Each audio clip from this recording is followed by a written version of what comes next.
I was introduced to Pilates at my previous rugby league club, the Melbourne Storm in Australia. We did Pilates twice a week, and if I'm being totally honest, I assumed it was going to be exactly like yoga, which I'd done previously. But after 4 or 5 weeks of Pilates, I could see and feel the benefits. It was almost immediate, and obviously during that pre-season period, you know, the 2-3 months before the season starts, we do quite a lot of running, and you know, the strength you get through the core, through my core, just helped me no end, and I was very grateful that I started Pilates. Generally speaking, when I'm looking at it from a team's point of view, Pilates has helped specifically with everyone's core. As anyone who loves to be fit and healthy knows, that the core is such an important part of your anatomy. Broken arms, there's not much Pilates can do, but for the more common injuries, which is a torn hamstring, torn quad, you know, back issues, Pilates is great. Especially for me, being a little bit taller, my hamstrings tend to tighten up a fair bit. The exercises that Pilates offer, you know, lengthening your hamstrings has been awesome for me, and most games on average this year I've averaged 10 kilometres a game.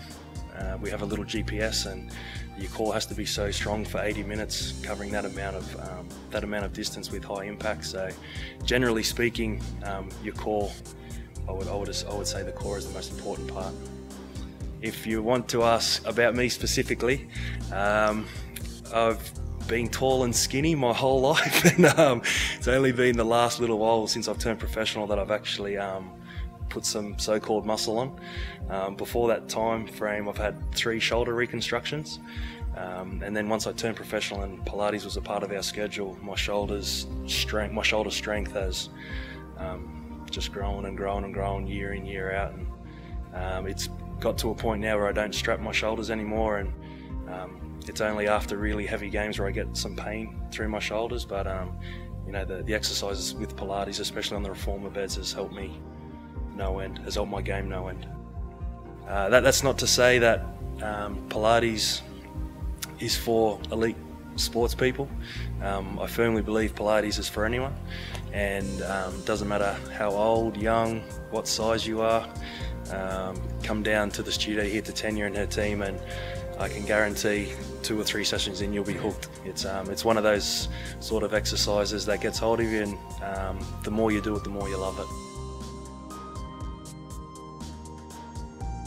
4 months ago, my wife Kirsten, who's a Pilates instructor here at Tanya Studio, gave birth to our little baby daughter Charlie. I'm not exactly sure what women complain about after being with Kirsten. No, I'm only joking, but I'm only joking. Kirsten got pains at about 11 o'clock, and I was actually away from home that night. I was up in Leeds, and I got the call at midnight. I was at home by 1 o'clock. We're at the hospital for 2 o'clock, and Charlie was born at 2:15. Kirsten had no drugs, it was no gas and air, nothing. It was a purely natural birth, and we believe Pilates played an absolutely massive part in Charlie's delivery. So obviously I can't talk from experience, but I've heard from my wife Kirsten that even if you haven't done Pilates previous to your pregnancy, that the 8 to 9 months you can get in before you have your baby can only be beneficial. And then obviously there's post-pregnancy as well, which can always help, but it's never too late to start Pilates, and well, especially if you've got a baby, it can only help your labour. And if Pilates can do for most women what it did for my wife Kirsten, then people should be queuing up out the door. She had a wonderful pregnancy.